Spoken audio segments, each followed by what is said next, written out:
Hello friends, in continuation with our discussion on reliable data transfer protocol, so far we have covered RDD 1.0, RDD 2.0, RDD 2.1, RDD 2.2 versions. Now we will explore yet another modified version, that is RDD 3.0. We have started our discussion on reliable data transfer from the simplest case in which the underlying channel is completely reliable, that is RDD 1.0, and then gradually move ahead towards more realistic protocol RDD 2.0, 2.1 and 2.2. These protocols were capable to handle corrupting of bits either in data packets or in acknowledgement packet. Now we will consider the situation wherein in addition to the corrupting of bits, underlying channel may lose the packet as well. To address this issue of loss of packets, protocol must have mechanism to detect the packet loss and corrective measures to what to do when packet loss occurs.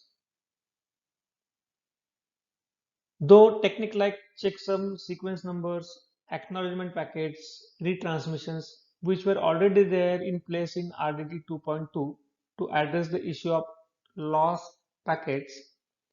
However, we need to devise a mechanism to address the issue of detecting the packet loss.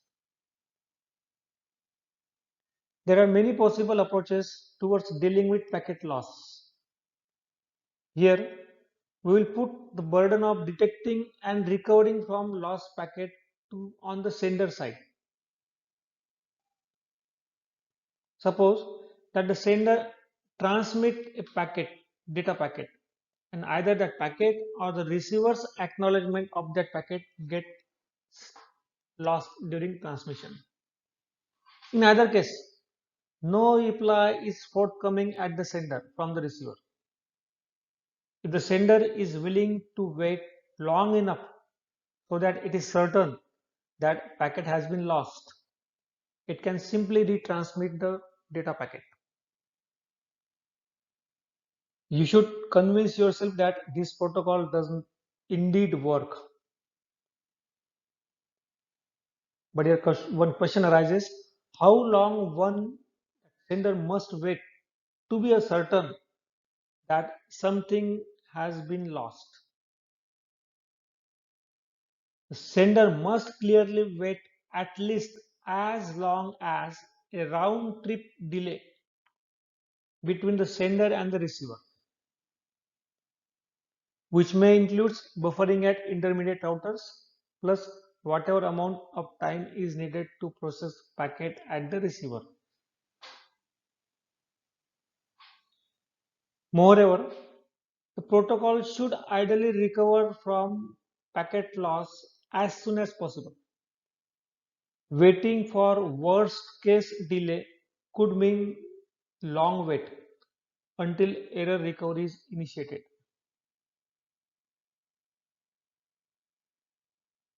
The approach thus adopted in practice is for the sender to judicially choose a time value such that packet loss is likely, although not guaranteed, to have happened. And if the acknowledgement is not received within this time, packet is retransmitted. Note that if the packet experiences a particularly large delay, sender may retransmit the packet even though neither the data packet nor its acknowledgement packet have actually been lost. This introduces the possibility of duplicate data packets in sender to receiver channel. Happily, protocol RDD 2.2 already has enough functionality, that is sequence numbers, to handle the case of duplicate packets. From the sender's viewpoint, retransmission is is the only answer. Sender does not know whether the data packet was lost or an acknowledgement was lost, or if the packet or acknowledgement was simply overly delayed. There is no mean to know for the sender whether to make it whether the data packet has been lost or it was simply not getting acknowledgement because of the overlay delay in the channel. In all the cases, the action is same, retransmit. Because there is no mean for sender whether the data, because for sender whether the data has been lost or it has received the acknowledgement late. In both the cases, sender will take the only action, that is to retransmit. Implementing a time-based retransmission mechanism requires a countdown timer that can interrupt the sender after a given amount of time.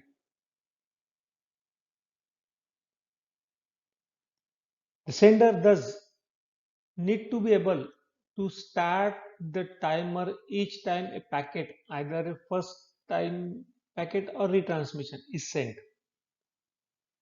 Second, respond to the timer interrupt, taking appropriate action when the interrupt occurs because of the timeout event, and start and stop the timer. These are the three additional capabilities your sender must have in order to handle this situation. That is, first start timer each time a packet, whether it is a fresh one or retransmission, is sent.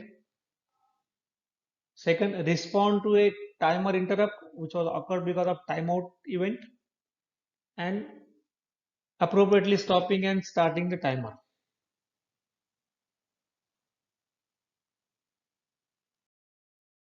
This illustration shows the sender FSM for RDT 3.0, protocol that is capable of reliably transferring data over a channel that can corrupt or may lose packet during transmission. Here again, we're having 4 states as that of RDT 2.2, twice as compared to 2.1. Here, in addition to the normal activity performed by RDT 2.2, here sender must be capable to handle 3 more activities. That is, starting the timer each time a packet, whether it is a retransmitted or a fresh packet, has been sent, respond to a timer event which is occur on timeout, and appropriately stopping and starting the timer. Whereas timeout event, we need to have a mechanism to address a timeout event here. To start timer when the packet has been sent, sender will start the timer,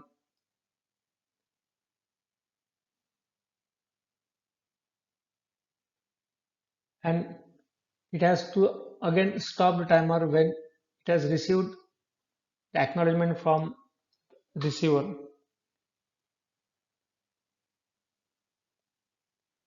As far as receiver of FSM of the RDT 3.0 is concerned, it is same as that of RDT 2.0, as both works in the same way at receiver end and capable to handle duplicate packets. The illustration shown here will demonstrate 4 different situations how this protocol RDT 3.0 handles condition of no loss of packets, packet loss condition, acknowledgement date packet loss, and delayed packet, and how it handle those situations. Here figure on the left hand side illustrates the normal working of RDT 3.0, that is, neither the data packet nor the acknowledgement packet lost, and everything seems to be normal and fine. Here sender sends packet 0 received by receiver by acknowledgement signal, again send next packet and then receive acknowledgement. Likewise, Sender will send alternate packet 0, packet 1, packet 0, packet 1, and which was respectively acknowledged by the receiver. Acknowledgement 0, acknowledgement 1, acknowledgement 0, likewise. As we are using 1-bit sequence number, so the sequence number of the alternate packet is 010101. On the right hand side, demonstrates the situation when the packet is lost during its forward journey, that is from sender to receiver. Here, packet 0 was sent, was acknowledged.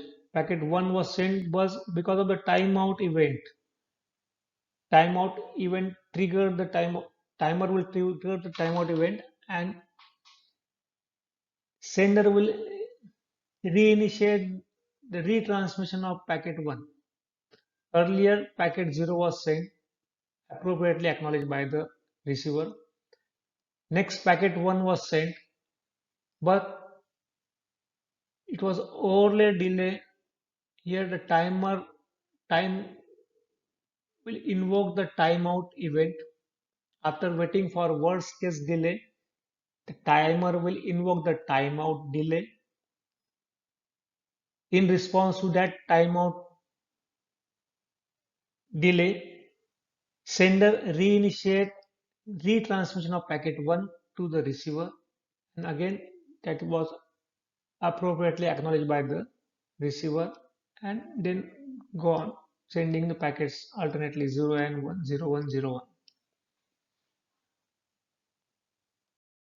Here the figure on left hand side illustrates the working of RDT 3.0 protocol when acknowledgement packet lost during transmission. As shown, acknowledgement for packet 1 is lost.